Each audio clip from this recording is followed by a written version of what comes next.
We're in Perth this morning with Innovate Australia and we're talking climate innovation. We've got some great speakers and a lineup of amazing panel and a really engaged audience today. So stay tuned for what we've got coming.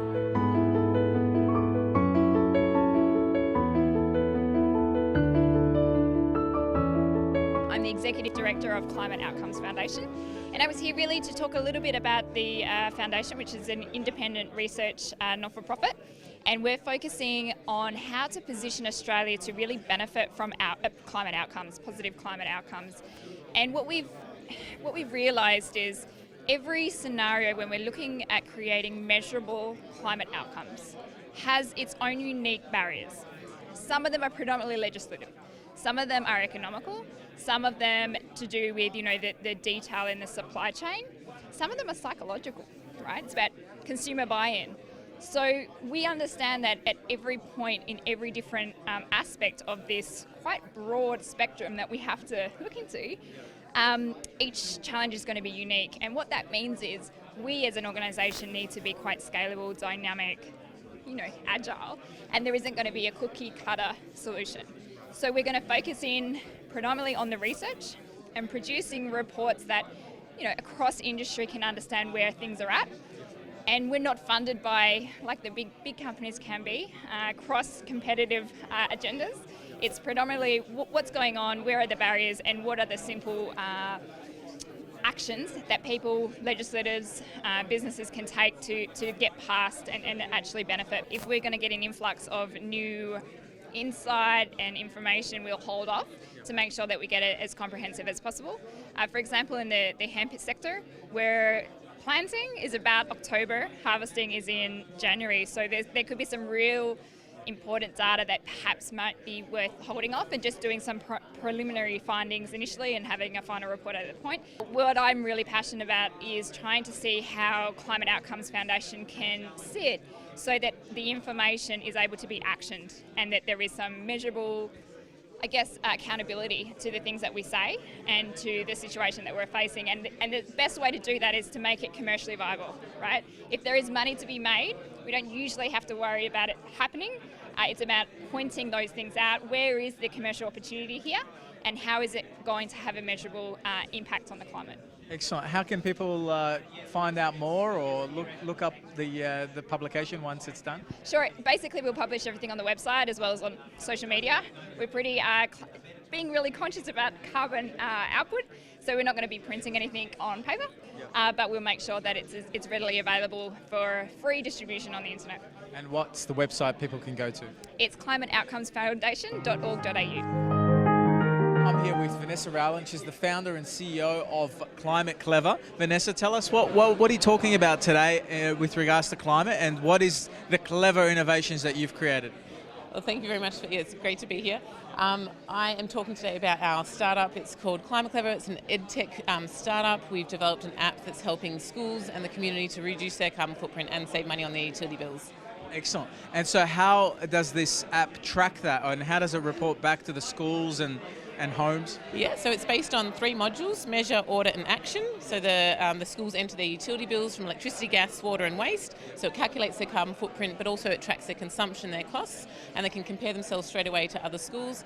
The audit module allows the kids to run around the whole school and count what's consuming resources, so computers, taps, toilets, lights, everything, to help them understand their carbon footprint, and they can compare those assets to other schools as well. And then the action plan is a really data-driven and evidence-based action plan which provides them tips and recommendations on what they can do to reduce their carbon footprint, from no-cost behaviour change actions all the way through to more expensive technical upgrades. And the idea is that we use machine learning and predictive analytics on all these actions that are coming through the app, and it's really the integration between those 3 modules that is providing that sort of innovation and something that hasn't been done before. So it's a very, very data-driven, evidence-based application. So what inspired this for you? Well, it was actually back when I was doing my PhD in 2011. We helped to certify the first carbon neutral school in Australia. It was a massive achievement, and that school went on to save hundreds of thousands of dollars on their utility bills. They obviously reduced their carbon footprint, and they engaged their students around this as well as the community. And that's what really inspired me. And I thought, well, if we are engaging the students, it's not just about reducing the school emissions, it's actually getting that knowledge out into the community as those kids go and upskill and educate their parents. You have that intergenerational change aspect occurring. So that really, it was at that point that I thought, why aren't more schools doing this, and how could we create a program that could help scale what that one school did? Major benefit of being involved financially for the school is we were able to get our fixtures, toilets, etc. reclassified, so we were being overcharged $8,000 a year, and also children being involved in tree planting exercise that's been going for 2 years, where we planted over 100,000 trees, and that's offset the carbon emissions of all the schools involved. The kids take ownership of the program, they monitor power, water, waste, and then they take all of those things they've learned home and they're planting gardens, composting, getting chickens in the backyard. So there's all of that flow-on effect from being involved in the program that benefits not only the school but the wider community. My favourite part of the Climate Clever program is the cooking program and the gardening program at our school. Every day when I come to school, I feel good that I'm doing something important for the planet. If we didn't have the Climate Clever program coming to school, every day would pretty much be miserable. I reckon that we are helping change the future of the world. Next month we're actually releasing a home version of the Climate Clever app, and the idea was exactly that, is to, once the kids have used the app in the school, they can use that same process, measure, order, action in the home, calculate their home carbon footprint, put an action plan in place and reduce their home carbon footprint, and all that data will be linked to their school, so the school can actually measure what impact it's having on the community to reduce the carbon footprint as well as the cost of living. So, and we're also going to be creating a small business version as well. And another exciting, if I may, yes, please do.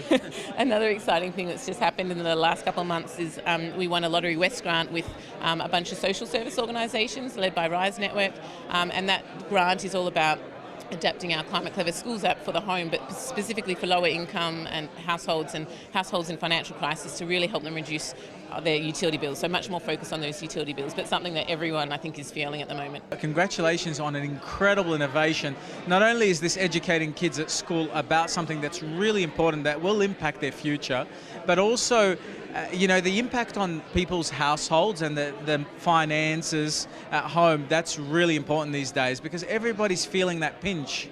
Absolutely. Yeah, no, we're really excited to see where this goes, and we've got so much support from a lot of different partners, including local councils, who really do want it. They're being very progressive and they want to help their community to reduce their carbon emissions and increase the affordability. Yeah. Well done. And so how can people get involved? How can they get behind it? I'd like to personally enrol my kids in their school. Fantastic. Yeah, well, look, if you jump on our website, www.climateclever.org, you can register your interest and we'll follow up. And yes, any school can participate across Australia. And when the home version is launched later September, anyone can sign up from the household level as well. I'm with Andrew Demore, and he is the facilitator and the MC for today's summit on climate innovation. Andrew, how did you enjoy facilitating today's topic? Yeah, it was a great topic, obviously, something I'm very passionate about, and the panellists did a really excellent job. We had a little bit of heated discussion, which I always love. I don't like coming to events where it's all lovely and there's no passion in the room. But obviously here there was a lot of passion in the room and commitment to finding really innovative solutions to climate. Well, it's a hot topic, and so without a heated discussion, it wouldn't be appropriate. So I found That's two puns in one. That's right. I found that the audience was very engaged, and the topic really couldn't be more relevant in today's time. Yeah, we had not enough time for questions. We had way more questions than we had time to answer them, and that's always shows to me great presentations and a great discussion. So yeah, I look forward to networking with more people and helping them answer their questions. And if there's one thing that you thought was the highlight of the day, what would that be for you, Andrew? Oh, I love seeing Ray and his future projections of where solar and batteries are going to go, because I mean, from what I've seen, that's exactly what's going to happen. So that's, yeah, it's always good to see. Excellent. I personally enjoyed the message of hope from Peter. Yeah, Peter's been in this game a long time, so he's obviously started when there was very little hope. Like, he's been in the game a long, long time, and yeah, now he's still got hope and he's still determined and he's still working. He's not retiring and just sitting back and going on cruise ships. He's committed to the cause, and is still working hard. It's very good. It's good to take stock of the progress that we're making rather than be overwhelmed by the big picture. Yeah, it definitely can be overwhelming, and personally I've been hugely overwhelmed and, had to go through my own journey of rebuilding, and it's very hard, and everyone is going to have to, find a way of being resilient to get through this and connecting with friends and family in a really deep way, and that's part of the benefit that's going to come out of this. Like my grandmother always said, she felt guilty that the war was some of the best years of her life because it brought the community together. And then once the war was finished, they didn't have that.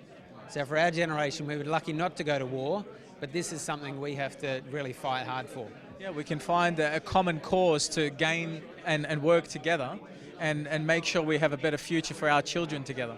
Absolutely. I mean, we've got a one-year-old, he's turning 2 in December, and yeah, we're doing everything we can to give him the best future.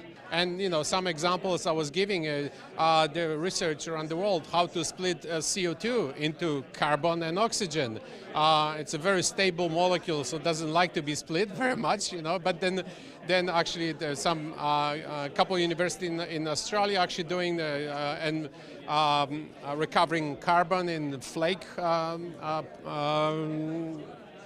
way, and also there are some companies trying to recover oxygen and reuse oxygen as well. So look, it's really good topic. I really enjoyed this, and I think people also enjoyed it. And by numbers that we had today, it looks like people think it's important as well. Yeah. We had a very engaged audience, and I think people brought very good ideas, very innovative ideas, both from the speakers as well as the audience. Even their questions were really engaging. So well done for facilitating and hosting yet another great summit.